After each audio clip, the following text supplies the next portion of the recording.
All right, I got the Mac 380 carburetor taken apart, cleaned up, and here's what's inside after it's all cleaned up. It had some icky to it. This gas, this is a one-way valve for the pump. These little, what do you call them? Little valves over the hole. They flop up and down, and that's the filter there, the big round porous thing. Various channels for the gas to flow through. It pumps through these. These go one way and stop the fuel from coming back and sucking back through the pump. And this is called a flatback carb, I found out. I guess they use them for racing. Guys do those racing carts and they hop these things up. So this thing really wasn't in that bad a shape, but I figure, I don't know, it's probably original. Who knows? It probably would leak, I would imagine, but who knows?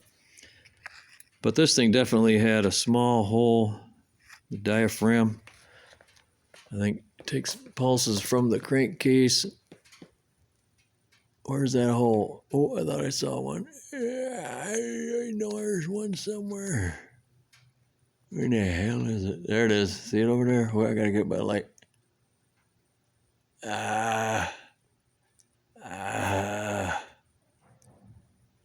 Shizzle. Where the hell is it? There it is. I see it. Right there. Right there. Right over. There. You see the light? There it is. There's a hole. So you know there's fuel pressure leaking out. Probably leaking to the wrong side of the circuits and all that shit. So I got a new one. I got both of those parts new. Here's the assembly that, what do you call that? The fuel. Man, I can't think of nothing. I don't know why I'm doing this shit. Anyway, there's a little doohickey that lets fuel in. Jesus Christ. Oh no, not in bad shape. This carb wasn't too bad. But I'm going to put that back together. But then, as I start... Well, shit. I'm dropping shit all over.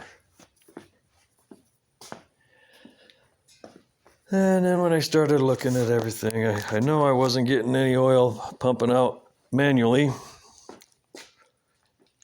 And that was because... Where is this shit? That was because there's a piston that goes in this hole right over there. A small piston, which is right here with an O-ring on it. That goes in from the other side, and this thing pumps oil in through the system and out to this hole right here. Top hole. Can't see it too well. Which goes to the chain. So what I found was that piston was at the maximum stroke, and there's a spring behind it, and the spring, it was stuck in there. The spring couldn't push it back. So I think I'm going to need a new O-ring on that guy, on this guy. And what else did I find? Oh yeah, what does this thing do? Oh yeah, this cover, this is actually the fuel tank in here. That's the cover. It needs a real good gasket on there because otherwise gas is going to leak all over. So I'm going to have to either make a gasket or buy a gasket or get some rubber. I got to find out if it was originally, somebody put a whole ton of sealant on this, which is good for leaking, but it sure is a mess. I hate scraping those gasket surfaces off. But anyway, these big 6 bolts here, they go in these 4 holes. And a longer one over here where the oil is.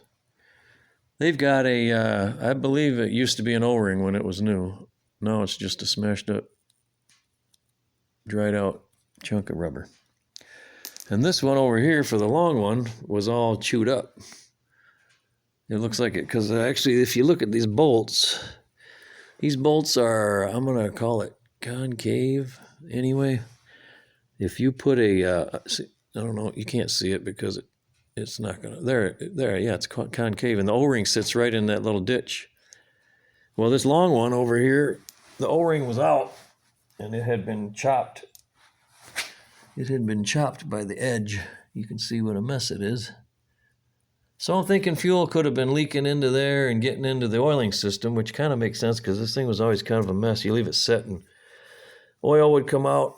And then with these gaskets being bad and O-rings, another problem I had with this one summer, I ran it and it was running okay. But the fuel tank would pressurize a whole bunch, and you'd pull the cap off and fuel would come shooting out. And I'm thinking maybe this will alleviate that stuff. I'm thinking about whether if I want to take this handle assembly off. Under here, this is the intake. Under here is the reed assembly. I'll probably take that apart and look at it. Yeah, so I was just going to redo the carb and slap it back on, but I realized I had those other problems, so I'm going to clean this up. I'm going to soak it all in the parts washer and try to get it all cleaned up.